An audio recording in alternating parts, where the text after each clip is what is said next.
வணக்கம் மக்களே. கலைஞர் மகளிர் உரிமை தொகை திட்டம் தொடர்பாக ஒரு முக்கிய தகவல் சற்று முன் கிடைத்துள்ளது. அது என்ன தகவல் அப்படிங்கறத தெரிஞ்சுக்கிறதுக்கு முன்னாடி இந்த ஒரு வீடியோவை லைக் பண்ணி சப்போர்ட் பண்ணுங்க. தொடர்ந்து கவர்மெண்ட்டுடைய நலத்திட்டங்கள் பற்றிய தகவல்களை குயிக் அப்டேட்டா கொடுத்துட்டே வரும்.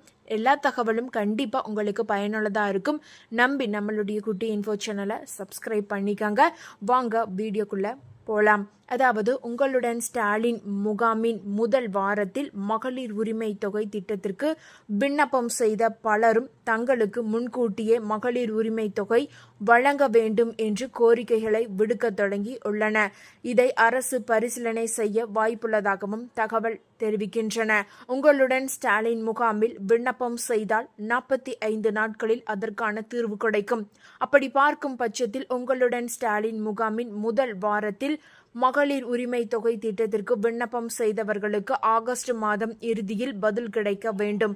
அவர்கள் விண்ணப்பம் ஏற்கப்பட்டதா, அவர்கள் தகுதி உள்ளவர்களா இல்லையா என்பது ஆகஸ்ட் மாத இறுதியில் தெரிய வேண்டும். அதாவது தொடக்கத்திலேயே விண்ணப்பம் செய்தவர்களுக்கு விரைவில் உரிமை தொகை தொடர்பான அறிவிப்பு வெளியாகும் என்று தகவல் கிடைத்துள்ளது. ஆனால் இனி விண்ணப்பம் செய்பவர்கள் எல்லோரையும் சேர்த்து மொத்தமாக டிசம்பரில் இருந்தே மகளிர் உரிமை தொகை புதிய பயனாளிகளுக்கு வழங்கப்படும் என்று தகவல் கிடைத்துள்ளது. ஏனென்றால் நவம்பர் மாதம் வரை இந்த திட்டம் செயல்படுத்தப்பட உள்ளது. அப்படி நடக்கும் பட்சத்தில் நவம்பரில் விண்ணப்பம் செய்பவர்கள் என்று எல்லோரையும் சேர்த்தே மொத்தமாக திட்டம் டிசம்பரில் விரிவாக்கப்படும். அதாவது இதனால் கடந்த மாதம் விண்ணப்பம் செய்தவர்கள் கூட இந்த வருட கடைசி வரை காத்திருக்க வேண்டும். இதன் காரணமாகவே உங்களுடன் ஸ்டாலின் முகாமில் முதல் வாரத்தில் மகளிர் உரிமை தொகை திட்டத்திற்கு விண்ணப்பம் செய்த பலரும் தங்களுக்கு முன்கூட்டியே மகளிர் உரிமை தொகை வழங்க வேண்டும் என்று கோரிக்கைகளை விடுக்க தொடங்கி உள்ளனர். அதாவது இந்த காரணங்களினால் முதலிலேயே விண்ணப்பம் செய்தவர்கள் டிசம்பர் வரை காத்திருக்க வேண்டிய ஒரு நிலையில் இருக்கிறார்கள். தமிழ்நாடு அரசு வெளியிட்டுள்ள தகவலின்படி உங்களுடன் ஸ்டாலின் திட்டத்தின் கீழ் ஏற்பாடு செய்யப்பட்ட முகாம்களில் இதுவரை சுமார் 12.65 லட்சம் மனுக்கள் பெறப்பட்டன. அந்த முகாம்களில் பெறப்பட்ட மனுக்களில் மகளிர் உரிமை திட்டத்தின் கீழ் உதவித்தொகை கேட்டு மட்டும் 5.88 லட்சம் பெண்கள் விண்ணப்பம் செய்துள்ளனர். மனுக்கள் பெறப்பட்ட விவரங்கள் அனைத்தும் முறையாக பதிவு செய்யப்பட்டு உரிய நடவடிக்கை எடுக்கப்பட்டு வருவதாக அரசு அதிகாரிகள் தெரிவித்து உள்ளனர். பெறப்பட்ட மனுக்கள் மீதான நடவடிக்கைகள் தொடர்ந்து கண்காணிக்கப்பட்டு வருகின்றன. உங்களுடன் ஸ்டாலின் திட்டத்தின் கீழ் பெறப்பட்ட மனுக்கள் மற்றும் மகளிர் உரிமை தொகை திட்டத்தின் கீழ் பெறப்பட்ட விண்ணப்பங்கள் குறித்த தகவல்களை அரசு வெளியிட்டு உள்ளது. அடுத்த 45 நாட்களுக்குள் இந்த திட்டத்தின் கீழ் மனுக்களுக்கு தீர்வு காணப்படும் என்று அறிவிக்கப்பட்டு உள்ளது. மகளிருக்கான உரிமை தொகை திட்டத்திற்கு வெறும் 5 ஆவணங்களை சமர்ப்பிப்பதன் மூலம் எளிதாக விண்ணப்பிக்கலாம் என்று பொதுமக்கள் கருத்து தெரிவித்து உள்ளனர். அதாவது தமிழ்நாடு முழுவதும் உங்களுடன் ஸ்டாலின் முகாம்கள் நடைபெற்று வருகின்றன. இந்த முகாம்களில் மகளிருக்கான உரிமை தொகைக்கான விண்ணப்பங்கள் தீவிரமாக பரிசீலிக்கப்பட்டு விண்ணப்பதாரர்களுக்கு வரும் 10 நிமிடங்களில் அனைத்து பணிகளும் இந்த முகாம்களில் முடித்து தரப்படுகின்றன. இது மக்களிடையே நல்ல வரவேற்பை பெற்றுள்ளது. இந்த முகாம்களில் விண்ணப்பிக்க உங்களுடைய ஆதார் அட்டை, உங்களுடைய குடும்ப அதாவது ரேஷன் கார்டு, கைபேசி எண் மற்றும் வங்கி கணக்கு, பாஸ்புக் ஆகிய 5 ஆவணங்கள் போதுமானவை. இந்த ஆவணங்களை சமர்ப்பித்து எளிய முறையில் மகளிர் உரிமை தொகைக்கு விண்ணப்பிக்கலாம். கூடுதலாக வேறு எந்த ஆவணங்களும் இதற்கு கேட்கப்படவில்லை. மகளிர் உரிமை தொகைக்கு தகுதியிருந்தும் கிடைக்கப்பெறாதவர்கள் தங்கள் பகுதியில் நடைபெறும் உங்களுடன் ஸ்டாலின் முகாமில் விண்ணப்பிக்குமாறு முதல்வர் ஸ்டாலின் அறிவுறுத்தி உள்ளார். மேலும் தகுதியான அனைவருக்கும் உரிமை தொகை வழங்கப்படும் என்றும் அவர் உறுதியளித்து உள்ளார். இந்த திட்டம் ஜூலை 15 முதல் தொடங்கப்பட்டுள்ள நிலையில் முதல்வர் ஸ்டாலின் இந்த உறுதிமொழியினை அளித்து உள்ளார். அதேபோல தமிழக அரசின் மகளிர் உரிமை தொகை திட்டத்தில் விண்ணப்பித்தவர்கள் தங்கள் விண்ணப்பத்தின் நிலையை எளிதில் இந்த ஒரு இணையதள முகவரியில் தெரிந்து கொள்ளலாம். ஆதார் எண்ணை பயன்படுத்தி விண்ணப்பத்தின் நிலையை நீங்கள் தெரிந்து கொள்ளலாம். அதாவது உரிமை தொகை திட்டம் மக்களிடம் பெரும் வரவேற்பை பெற்ற திட்டமாக இருக்கிறது. அந்த வகையில் கடந்த 2021 ஆண்டு சட்டமன்ற தேர்தலுக்கு முன்னதாக திமுகவின் தேர்தல் வாக்குறுதியாக மகளிருக்கு மாதம் 1000 ரூபாய் உதவித்தொகை வழங்கப்படும் என அறிவிக்கப்பட்டது. இதையடுத்து ஆட்சிக்கு வந்த திமுக மகளிர் உரிமை தொகை திட்டத்தை 2023ஆம் ஆண்டு செப்டம்பர் மாதம் தொடங்கியது. வாழ்நாள் முழுவதும் உழைக்கும் பெண்களின் உழைப்பை அங்கீகரிக்கும் வகையில் இந்த திட்டம் நடைமுறைப்படுத்தப்பட்டது. ஆண்டுக்கு 12,000 ரூபாய் என மாதம் 1,000 ரூபாய் உரிமை தொகையாக வழங்கி பெண்களின் வாழ்வாதாரத்தை மேம்படுத்தி வாழ்க்கை தரத்தை உயர்த்துவது மற்றும் சமூகத்தில் சுயமரியாதையுடன் வாழ வழிவகுக்கும் வகையில் இந்த திட்டம் வடிவமைக்கப்பட்டு உள்ளது. இந்த திட்டத்தில் தமிழகம் முழுவதும் கிட்டத்தட்ட 1.63 கோடி பேர் விண்ணப்பித்து இருந்தனர். இதில் முதல் கட்டமாக 1.6 கோடி பயனாளர்கள் தேர்வு செய்யப்பட்டனர். குறிப்பாக உரிமை தொகை பெற பல்வேறு நிபந்தனைகள் விதிக்கப்பட்டது. அதில் குடும்பத்தின் ஆண்டு வருமானம் 2.5 லட்சம் ரூபாய்க்கு மேல் இருக்கக்கூடாது. 5 ஏக்கருக்கு மேல் நன்செய் நிலம் அல்லது 10 ஏக்கருக்கு மேல் புன்செய் நிலம் இருக்கக்கூடாது.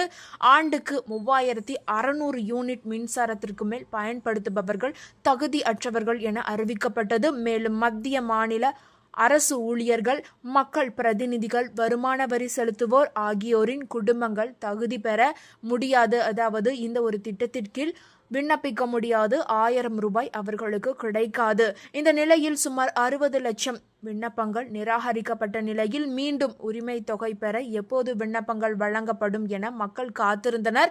அந்த வகையில் தமிழகம் முழுவதும் தற்போது நடைபெற்று வரும் உங்களுடன் ஸ்டாலின் முகாமில் உரிமை தொகை விண்ணப்பங்கள் பெறலாம் என தமிழக அரசு அறிவித்து உள்ளது. அந்த வகையில் கடந்த ஜூலை 15 முதல் உரிமை தொகை கேட்டு பல லட்சம் பெண்கள் விண்ணப்பம் செய்துள்ளனர். இந்த மனுக்கள் மீதான முடிவு 45 நாட்களில் தெரியவரும் என கூறப்பட்டு உள்ளது. எனவே இப்போது வரை 7 லட்சத்திற்கும் மேற்பட்டோர் இந்த ஒரு திட்டத்தில் விண்ணப்பித்திருந்த நிலையில் விண்ணப்பத்தின் நிலையை என்ன நிலையில் இருக்கிறது என்பது தெரியாமல் நிறைய பேர் தவித்து கொண்டு வருகிறார்கள். எனவே மகளிர் உரிமை தொகை விண்ணப்பத்தின் நிலையை ஈஸியாக தெரிந்து கொள்ளலாம். அதாவது இந்த ஒரு இணையதள முகவரியில் உள்ளே சென்றதும் முகப்பு பக்கத்தில் உங்களுடன் ஸ்டாலின் முகாமில் மகளிர் உரிமை தொகை நிலையை தெரிந்து கொள்ள ஆதார் எண்ணை சமர்ப்பிக்க வேண்டும். இதனைத் தொடர்ந்து ஆதார் எண்ணுடன் இணைக்கப்பட்ட மொபைல் எண்ணிற்கு OTP வரும். அதனை பதிவு செய்தவுடன் மகளிர் உரிமை தொகை விண்ணப்பத்தின் நிலை என்ன என்பது தெரிய வரும். மகளிர் உரிமை தொகை பெற தகுதியான நபரா அல்லது விண்ணப்பம் நிராகரிக்கப்பட்டதா அல்லது இன்னும் பரிசீலனையில் உள்ளதா என தெரிந்துவிடும். எனவே உரிமை தொகை பெற விண்ணப்பித்த மகளிர் இந்த இணையதள முகவரியில் தங்களது விண்ணப்பத்தின் நிலையை எளிதாக தெரிந்து கொள்ள முடியும். உரிமை தொகை திட்டம் தொடர்பான தகவல்கள் ஒருபுறம் இருக்க, வீடு தேடி வரும் ரேஷன் பொருட்கள் மற்றும் முதலமைச்சரின் தாயுமானவர் திட்டம் வரும் 12ஆம் தேதி தொடக்கம் என்ற தகவல் வெளியாகி இருக்கிறது. ஒவ்வொரு மாதமும் 2வது சனி ஞாயிற்றுக்கிழமைகளில் இந்த திட்டம் செயல்படுத்தப்பட உள்ளது.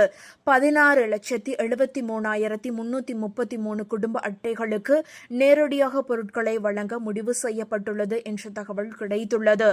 தமிழ்நாட்டில் வயது முதிர்ந்தோர் மற்றும் மாற்றுத்திறனாளி குடும்ப அட்டைதாரர்களின் வீடுகளுக்கே நேரில் ரேஷன் பொருட்களை தரும் முதலமைச்சரின் தாயுமானவர் திட்டத்தை முதலமைச்சர் மு.க. ஸ்டாலின் வரும் 12ஆம் தேதி சென்னையில் தொடங்கி வைக்கிறார். இது தொடர்பாக தமிழ்நாடு அரசு வெளியிட்டுள்ள அறிவிப்பில், மக்கள் நலன் சார்ந்த இந்த திட்டம் சிறப்பு கவனம் தேவைப்படும் பிரிவினரின் வாழ்வை மேம்படுத்துவதுடன் உணவு பாதுகாப்பையும் உறுதி செய்யும். இந்த திட்டத்தின் வாயிலாக 34,809 நியாய விலை கடைகளை சேர்ந்த 70 வயதிற்கு மேற்பட்ட மூத்த குடிமக்களை கொண்ட 15,81,364 குடும்ப அட்டைகளில் உள்ள 20,42,657 பயனாளர்களுக்கும் 91,969 குடும்ப அட்டைகளில் உள்ள 1,27,797 மாற்றுத்திறனாளிகளுக்கும் ஆக மொத்தம் 16,73,333 குடும்ப அட்டைகளில் உள்ள 21,70,454 பயனாளர்களுக்கு அவர்தம் இல்லங்களுக்கே நேரடியாக சென்று குடிமை பொருட்களை விநியோகம் செய்ய வழிவகை செய்யப்பட்டுள்ளது என்று அறிவிப்பு வெளியாகி உள்ளது. அது மட்டும் இல்லாமல் ஒவ்வொரு மாதமும் 2வது சனி மற்றும் ஞாயிற்றுக்கிழமைகளில் இந்த திட்டம் செயல்படுத்தப்பட உள்ளது. இந்த திட்டத்தில் பயன்பெற தகுதியுள்ள குடும்ப அட்டைகள் மற்றும் பயனாளர்களின் விவரம் உணவுப் பொருள் வழங்கல் மற்றும் நுகர்வோர் பாதுகாப்பு துறையிடமிருந்து பெறப்பட்டு கள ஆய்வு அலுவலர்களுக்கு அனுப்பப்பட்டு உள்ளது. மின்னணு எடை தராசு, POS இயந்திரம் உள்ளிட்ட உபகரணங்களுடன் மூடிய வாகனங்களில் குடிமை பொருட்களை பாதுகாப்பாக தகுதியுள்ள பயனாளர்களின் இல்லத்திற்கு சென்று நியாய விலை கடை விற்பனையாளர்கள் விநியோகிப்பார்கள். 70 வயதுக்கு மேல் உள்ள குடும்ப அட்டைதாரர்கள் மற்றும் மாற்றுத்திறனாளிகளின் வீடுகளுக்கே சென்று குடிமைப் பொருள் வழங்குவதால் அரசுக்கு ரூபாய் 30.16 கோடி செலவாகும் என மதிப்பிடப்பட்டுள்ள மக்கள் நலன் சார்ந்த இந்த திட்டம் நலிவுற்ற பிரிவினரின் வாழ்வாதாரத்தை சிறப்புற செய்வதுடன் அவர்தம் உணவு பாதுகாப்பையும் உறுதி செய்யும்.